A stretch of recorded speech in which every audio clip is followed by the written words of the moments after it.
ಹರಿ ಓಂ. ಎಲ್ಲರಿಗೂ ನಮಸ್ಕಾರ. ಎಲ್ಲರಿಗೂ ಇಂದಿರಾ ಏಕಾದಶಿಯ ಶುಭಾಶಯಗಳು. ನಾವು ಇಲ್ಲಿ ಇವತ್ತು ಬಸವೇಶ್ವರ ಮಹಾರಾಜರ ಮಠದಲ್ಲಿ ಪ್ರವಚನಕ್ಕೆ ಸೇರಿದ್ದೇವೆ. ಪ್ರಪ್ರಥಮವಾಗಿ ಬಸವೇಶ್ವರ ಮಹಾರಾಜರನ್ನು ನಮಿಸೋಣ. ಜೈ ರಾಜಾದಿರಾಜ ಕಲ್ಮೇಶ್ವರ ಮಹಾರಾಜ ಕೀ ಜೈ. ರಾಜಾದಿರಾಜ ಬಸವೇಶ್ವರ ಮಹಾರಾಜ ಕೀ ಜೈ. ಮರೆಯದೆ ಇವತ್ತು ನಮ್ಮನ್ನು ಆಹ್ವಾನಿಸಿದ ಪ್ರಶಾಂತ್ ಹಬೀಬಿವರಿಗೂ ಸಹ ಧನ್ಯವಾದಗಳು. ಇದು ಪಿತೃಪಕ್ಷ. ನಾವು ಪಿತೃಪಕ್ಷದಲ್ಲಿ ಪಿತೃದೇವತೆಗಳನ್ನು ಪೂಜಿಸುತ್ತೇವೆ, ಪಿತೃಪಕ್ಷವನ್ನು ಆಚರಿಸುತ್ತೇವೆ. ಆದರೆ ಅರ್ಥ ನಮಗೆ ಸರಿಯಾಗಿ ಗೊತ್ತಿಲ್ಲ. ಪಿತೃದೇವತೆಗಳು ಅಂದರೆ ಯಾರು?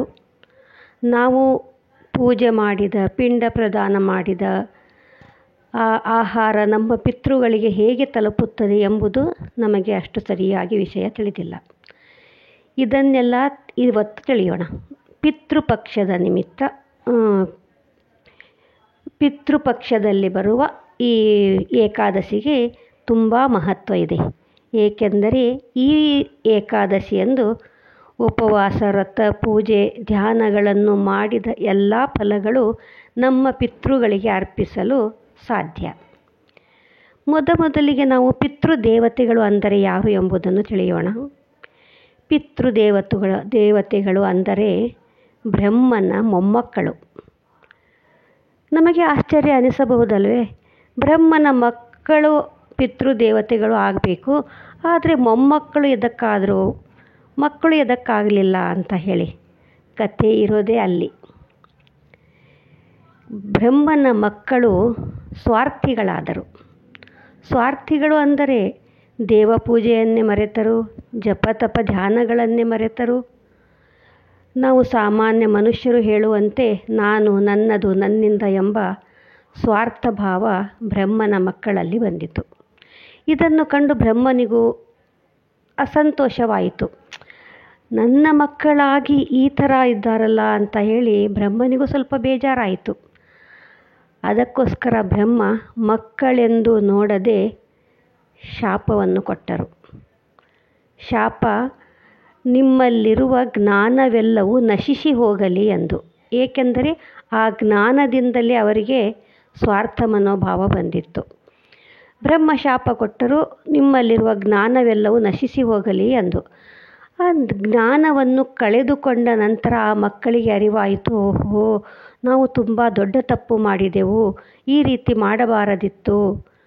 ಈಗ ಜ್ಞಾನವಂತೂ ಎಲ್ಲ ಕಳೆದು ಹೋಗಿದೆ, ನಮಗೆ ಶಾಪ ಕೊಟ್ಟಿದ್ದಾರೆ, ಈ ಜ್ಞಾನವನ್ನು ಮರಳಿ ಹೇಗೆ ಪಡೆಯಬೇಕು ಎಂದು ವಿಚಾರಿಸಿ ತಮ್ಮ ತಪ್ಪಿಗೆ ಕ್ಷಮೆಯನ್ನು ಬೇಡಲು ಬ್ರಹ್ಮದೇವರ ಬಳಿಗೆ ಹೋಗಿ ಕ್ಷಮೆಯನ್ನು ಕೇಳಿ ಪುನಃ ನಾವು ಜ್ಞಾನವನ್ನು ಹೇಗೆ ಪಡೆಯಬಹುದು ಎಂದು ಕೇಳುತ್ತಾರೆ.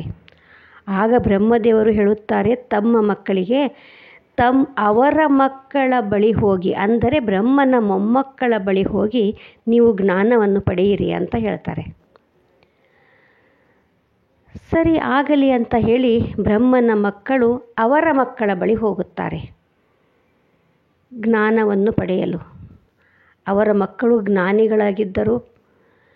ತಂದೆಗಳೆಲ್ಲರೂ ಬಂದದ್ದನ್ನು ನೋಡಿ ಮಕ್ಕಳು ವಿಚಾರಿಸಲು, ಇಲ್ಲ, ಶಾಪದಿಂದ ಜ್ಞಾನ ನಷ್ಟವಾಗಿದೆ, ಜ್ಞಾನವನ್ನು ಪಡೆಯಲು ಬಂದಿದ್ದೇವೆ ಎಂದಾಗ ಮಕ್ಕಳು ಸಂತೋಷದಿಂದ ತಮ್ಮ ತಂದೆಯರಿಗೆ ಜ್ಞಾನವನ್ನು ಕೊಟ್ಟರು, ಉಪದೇಶವನ್ನು ಮಾಡಿದರು, ತತ್ವಬೋಧನೆಯನ್ನು ಮಾಡಿದರು. ಅವರು ತತ್ವಬೋಧನೆ, ಉಪದೇಶ ಎಲ್ಲ ಮಾಡಿದ ನಂತರ ಇವರೆಲ್ಲ ಹೊರಟಾಗ ಅವರ ಮಕ್ಕಳು ಹೇಳಿದರು, ಆಗಲಿ ಮಕ್ಕಳಿರ, ಹೋಗಿ ಬನ್ನಿ ಎಂದರು. ಇದೇನು, ನಮ್ಮ ಮಕ್ಕಳೇ ನಮಗೆ ಮಕ್ಕಳಿರ ಎನ್ನುತ್ತಿದ್ದಾರೆ. ಓಹೋ, ಇವರಿಗೂ ಜ್ಞಾನದ ಅಹಂಕಾರ ಬಂದಿರಬೇಕು. ಇವರು ನಮ್ಮ ತಂದೆ ಅಂತ ಅನ್ನೋದನ್ನೇ ಈ ಮಕ್ಕಳು ಮರೆತು ಬಿಟ್ಟಿದ್ದಾರೆ, ನಮಗೇ ಮಕ್ಕಳು ಅಂತಿದ್ದಾರೆ ಇವರು ಅಂತ ಹೇಳಿ ಆ ತಂದೆಗಳು ಯೋಚಿಸಿ ಬ್ರಹ್ಮನ ಬಳಿಗೆ ಬಂದರು. ಇದೇನು, ನಮ್ಮ ಮಕ್ಕಳೇ ನಮಗೆ ಮಕ್ಕಳಿರ ಎಂದು ಹೇಳುತ್ತಿದ್ದಾರೆ. ನಾವು ಅವರ ತಂದೆಯರಲ್ಲವೇ? ಮತ್ತೇಕೆ ಇವರು ನಮಗೆ ಮಕ್ಕಳಿರ ಎಂದರು ಎಂದು ಕೇಳಿದಾಗ ಬ್ರಹ್ಮದೇವರು ಹೇಳಿದರು, ಈ ಜಗತ್ತಿನಲ್ಲಿ 5 ತರಹದ ತಂದೆಗಳು ಇರುತ್ತಾರೆ. ಯಾರು ಎಂದರೆ, ಒಬ್ಬರು ಜ್ಞಾನ ಕೊಟ್ಟ ತಂದೆ, ಒಬ್ಬರು ದೇಹ ಕೊಟ್ಟ ತಂದೆ, ಒಬ್ಬರು ಉಪನಯನಗಳಲ್ಲಿ ಉಪದೇಶವನ್ನು ಮಾಡಿರ್ತಕ್ಕಂಥವರು ತಂದೆಯ ಸಮಾನರು ಅಂತ ಹೇಳ್ತಾರೆ. ಮತ್ತು ನಮಗೆ ಆಹಾರವಿಲ್ಲದಿದ್ದಾಗ ಆಹಾರ ನೀಡಿ, ಅನಾಥರಾಗಿದ್ದರೆ ಅವರನ್ನು ಸಾಕಿ ಸಲುಹಿ ಪೋಷಿಸಿದವರು ತಂದೆಗೆ ಸಮಾನರು. ಮತ್ತೊಬ್ಬರು ಎಂದರೆ, ಮನೆಯ ಯಜಮಾನರು ತೀರಿ ಹೋದಾಗ ಅವರ ಹಿರಿಯ ಮಗ ತಂದೆಯ ಸ್ಥಾನದಲ್ಲಿದ್ದಂತೆ.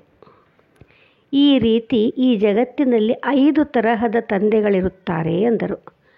ಈಗ ಈ ಮಕ್ಕಳು ನಿಮಗೆ ಜ್ಞಾನ ಬೋಧನೆಯನ್ನು ಮಾಡಿದ್ದರಿಂದ ಅವರು ನಿಮಗೆ ಮಕ್ಕಳಿರಬಹುದು. ಆದರೆ ಜ್ಞಾನ ಬೋಧನೆ ಮಾಡಿದ್ದಕ್ಕೋಸ್ಕರ ಈಗ ನೀವು ಅವರ ಮಕ್ಕಳು ಎಂದರು. ಅಂದರೆ ವಿದ್ಯೆ ಕಲಿಸಿದ ಗುರು ತಂದೆಗೆ ಸಮಾನ. ಈ ರೀತಿ ಜ್ಞಾನವನ್ನು ಪಡೆದು ನೀವು ಅವರ ಮಕ್ಕಳಾಗಿದ್ದೀರಿ ಎಂದರು. ಈ ಜ್ಞಾನವನ್ನು ಕೊಟ್ಟಂತಹ ಮೊಮ್ಮಕ್ಕಳೇ ಪಿತೃದೇವತೆಗಳು. ಈಗ ನಾವು ಪಿತೃದೇವತೆಗಳು ಅಂದರೆ ಯಾರು ಎಂಬುದನ್ನು ತಿಳ್ಕೊಂಡ್ವಿ. ಬ್ರಹ್ಮನ ಮೊಮ್ಮಕ್ಕಳು, ಮಕ್ಕಳು ಅಲ್ಲ, ಮೊಮ್ಮಕ್ಕಳು ಪಿತೃದೇವತೆಗಳು. ಈಗ ನಾವು ಈ ಪಿತೃಪಕ್ಷದಲ್ಲಿ ಪೂಜೆಯನ್ನು ಮಾಡ್ತೀವಿ, ಪಿಂಡ ಪ್ರದಾನವನ್ನು ಮಾಡ್ತೀವಿ. ಇದರಲ್ಲಿ ನಾನಾ ತರಹದ ಪೂಜೆಗಳಿರುತ್ತವೆ. ಅದರಲ್ಲೆಲ್ಲ ಹಿರಿಯರಿಗೆಂದು ಪಿಂಡ ಪ್ರದಾನ ಪಕ್ಷ ಪೂಜೆಗಳನ್ನು ಮಾಡಿದಾಗ ನಾವು ಕೊಟ್ಟ ಆಹಾರ ನಮ್ಮ ಗತಿಸಿದ ಪಿತೃಗಳಿಗೆ ತಲುಪಿಸುವುದೇ ಈ ಪಿತೃದೇವತೆಗಳ ಕಾರ್ಯ. ಇದೇನಪ್ಪ, ನಾವು ಇಲ್ಲಿ ಕೊಟ್ಟ ಆಹಾರ ಅಲ್ಲಿ ಎಲ್ಲೋ ಇದ್ದ ಪಿತೃಗಳಿಗೆ ಹೇಗೆ ತಲುಪುತ್ತೆ ಅನ್ನೋ ಪ್ರಶ್ನೆಯೂ ನಿಮ್ಮ ಮನಸ್ಸಿನಲ್ಲಿ ಬಂದಿರುತ್ತೆ. ಹೇಗಂದರೆ, ಈಗ ನೋಡಿ, ಗತಿಸಿದವರು ಯಾವ ಲೋಕದಲ್ಲಿಯೇ ಇರಬಹುದು, ಯಾವ ಜನ್ಮದಲ್ಲಿಯೂ ಆದರೂ ಇರಬಹುದು. ಏಕೆಂದರೆ ಗತಿಸಿದ ವ್ಯಕ್ತಿಯ ಕರ್ಮದ ಮೇಲೆ ಅವನಿಗೆ ಮುಂದಿನ ಜನ್ಮಗಳು ಸಿಗುತ್ತವೆ. ಪ್ರಾಣಿಯಾಗಿರಬಹುದು, ಪಕ್ಷಿಯಾಗಿರಬಹುದು, ಹುಳು ಉಪ್ಪಟ್ಟಿಯಾಗಿರಬಹುದು, ಪುಣ್ಯ ಮಾಡಿ ಸ್ವರ್ಗದಲ್ಲಿಯೂ ಇರಬಹುದು, ಅಥವಾ ಮನುಷ್ಯ ಜನ್ಮದಲ್ಲಿಯೇ ಇರಬಹುದು, ಅಥವಾ ರಾಕ್ಷಸ ಜನ್ಮದಲ್ಲಿಯೇ ಇರಬಹುದು. ನಾವು ಈಗ ಪಿಂಡ ಪ್ರದಾನ ಮಾಡಿದಾಗ ಪುರೋಹಿತರು ಕೇಳುತ್ತಾರೆ, ನಕ್ಷತ್ರ, ರಾಶಿ, ಗೋತ್ರ, ಹೆಸರು, ತಿಥಿ, ನಕ್ಷತ್ರ, ಗೋತ್ರ, ರಾಶಿ, ಹೆಸರು ಇವೆಲ್ಲವೂ ಕೇಳಿದಾಗ ನಾವು ಹೇಳುತ್ತೇವೆ, ಆ ಆಧಾರದ ಮೇಲೆ ಪಿತೃದೇವತೆಗಳು ಆ ವ್ಯಕ್ತಿಗೆ ಈ ಆಹಾರ ತಲುಪುವಂತೆ ವ್ಯವಸ್ಥೆ ಮಾಡುತ್ತಾರೆ. ಉದಾಹರಣೆಗೆ, ಈಗ ಪಿತೃಗಳು ಪುಣ್ಯ ಮಾಡಿದ್ರು, ಸ್ವರ್ಗದಲ್ಲಿ ಇದ್ದಾರೆ ಅಂತ ತಿಳ್ಕೊಳ್ಳಿ. ಆಗ ಸ್ವರ್ಗದಲ್ಲಿರುವ ಪಿತೃಗಳಿಗೆ ಯಜ್ಞ ಹವನ ಮಾಡುತ್ತಿರುವಾಗ ತುಪ್ಪವನ್ನು ಹೆಚ್ಚಿಗೆ ಹಾಕಿ ಆ ತುಪ್ಪದ ಆಹಾರ ಸ್ವರ್ಗದಲ್ಲಿರುವ ಪಿತೃಗಳಿಗೆ ತಲುಪುತ್ತದೆ. ಪ್ರಾಣಿ ಪಕ್ಷಿಗಳೇ ಆಗಿರಬಹುದು, ಅವರಿರುವ ಸ್ಥಳಕ್ಕೆ ಯಾವುದಾದರೂ ಒಂದು ರೂಪದಲ್ಲಿ ಅವರಿಗೆ ಆಹಾರ ಒದಗಿಸಿ ಅವರು ಸಂತುಷ್ಟರಾಗುವಂತೆ ಮಾಡುತ್ತಾರೆ. ರಾಕ್ಷಸ ಜನ್ಮದಲ್ಲಿದ್ದರೆ ರಾಕ್ಷಸರಿಗೆ ಮಾಂಸಪ್ರಿಯರವರು, ಅವರಿಗೆ ಯಾವುದಾದರೂ ಒಂದು ವಿಧದಿಂದ ಅವರಿಗೆ ಮಾಂಸವನ್ನು ತಲುಪಿಸುವಂತೆ ಮಾಡುತ್ತಾರೆ.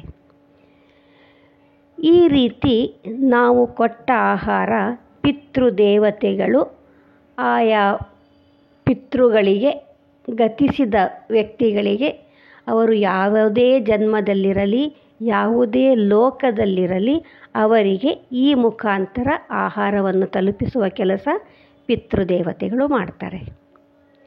ಈಗ ನಮಗೆ ನಾವು ಕೊಟ್ಟ ಆಹಾರ, ನಾವು ಮಾಡಿದ ಪೂಜೆ ನಮ್ಮ ಪಿತೃಗಳಿಗೆ ಹೇಗೆ ತಲುಪುತ್ತದೆ ಎಂದು ತಿಳ್ಕೊಂಡ್ವಿ.